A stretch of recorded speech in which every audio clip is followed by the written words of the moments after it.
Halo, kami dari kelompok 9 dan hari ini kita akan mempresentasikan proyek kelompok Not Freeport Interactive Semester Simulator. Ini anggota kelompok. Sekarang saya akan menjelaskan latar belakang.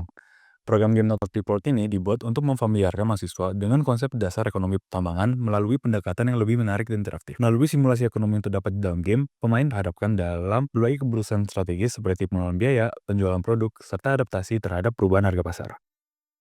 Rumusan masalah dari program ini adalah bagaimana cara memecahkan masalah menjadi bagian-bagian yang lebih kecil yang mudah dipahami oleh logika manusia dan berdasarkan logika komputer sehingga program dapat dijalankan secara sistematis. Serta bagaimana cara kerja program Not Report dalam mengambil, mengelola data modal, pembelian biji, proses produksi, fluktuasi harga pasar, serta pengambilan keputusan pemain sehingga menghasilkan simulasi ekonomi pabrik metal yang dinamis.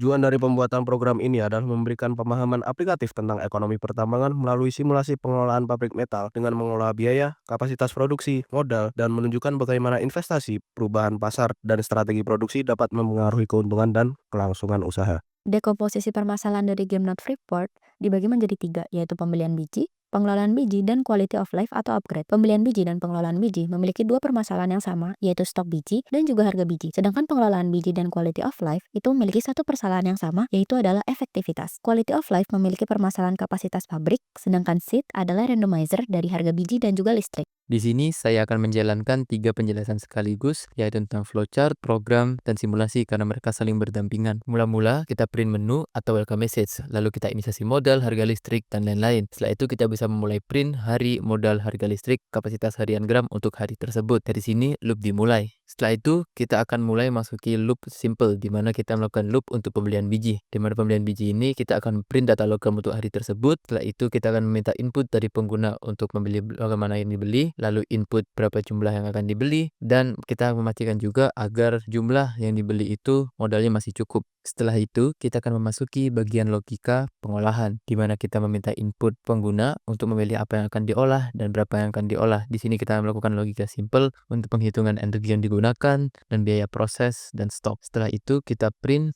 laporan harian di mana ada data logam, masa proses, hasil logam, dan lain-lain kepada pengguna. Selanjutnya, kita akan membahas logika randomizer harga listrik dan juga jual beli biji. Seperti yang kita tahu, jika kita ingin merandomkan suatu variabel, kita membutuhkan libraries random. Tapi karena tidak bisa, kita akan menggunakan logika lain di mana saya menamainya logika itu adalah seed. Seed itu adalah sebuah variabel di mana kita menggunakan variabel lain untuk menghasilkan angka yang cukup random. Sebagai contoh, di sini kita mempunyai seed jual, seed beli, dan seed listrik. Untuk fitur terakhir yaitu adalah quality of life, mana itu adalah upgrade. Setiap 3 hari maka akan ada penawaran upgrade di mana penawarannya adalah efisiensi atau kapasitas tambahan. Di sini ada cukup simple antara memilih antara kedua pilihan tersebut dan perubahan variabel kapasitas dan efisiensi. Sebagai penutup ada logika lanjut atau stop di mana jika user memilih untuk stop maka game akan berhenti dengan print laporan akhir yang berisi modal akhir, apakah bangkrut, lalu stok sisa dari biji-bijinya. Tapi jika user memilih untuk lanjut, maka dia akan mengulangi lagi program dari awal, di mana itu adalah print hari modal, harga listrik, dan kapasitas harian gram. Sekarang kita akan melakukan simulasi program Not Freeport melalui terminal Visual Studio Code. Seperti yang kita lihat, pertama user disambut oleh welcome message, tabel hari pertama dengan data-datanya, dan juga tabel harga pasar dan stok. Lalu di sini user diminta untuk memberikan input biji yang akan dibeli. Sebagai contoh, saya akan membeli FE. Lalu jumlah biji FE yang saya akan beli. Sebagai contoh, saya akan membeli 10.000. Sini saya juga akan memproduksi FE yang saya punya, yaitu 10.000 gram FE. Setelah itu akan muncul laporan harian yang berisi logram apa yang telah diproses, berapa hasilnya, dan pendapatan serta modal dan biaya-biaya lainnya. Saya akan berikan contoh 2 kali berikutnya dengan cara yang sama.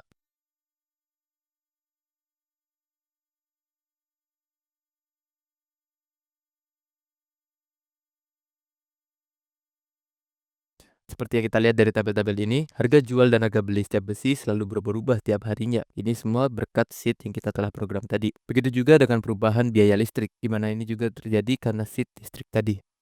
Lalu pada hari ketiga akan ada opsi penawaran upgrade. Di sini saya akan memberikan contoh penawaran upgrade kapasitas menambah 3.000. Tapi ternyata modal tidak cukup karena modal kita sekarang hanyalah 11.200.000.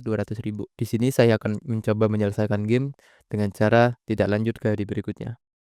Setelah user memilih untuk tidak lanjut pada hari berikutnya, maka ada laporan akhir pabrik yang berisi total hari operasi, laba bersih modal akhir, dan juga rincian stok biji yang masih tersisa dalam pabrik. Dari program ini, kami dapat menyimpulkan program Not Freeport dibuat untuk memudahkan pengguna dalam memahami alur kerja dan struktur logika yang disusun berdasarkan logika komputer sehingga dapat mempermudah proses penerjemahan alur sistem ke dalam program Python.